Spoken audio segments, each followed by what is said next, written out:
May Alice Leal Guo na nasa database ng NBI.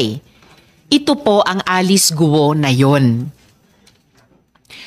Friends, I want you all to take a good hard look at this document.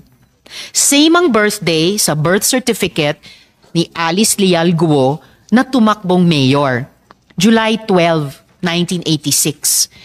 Pareho ang spelling ng pangalan, pero ibang-iba ang mukha. Is it a coincidence na may dalawang Alice Leal Guo na pinanganak on July 12, 1986 sa Tarlac?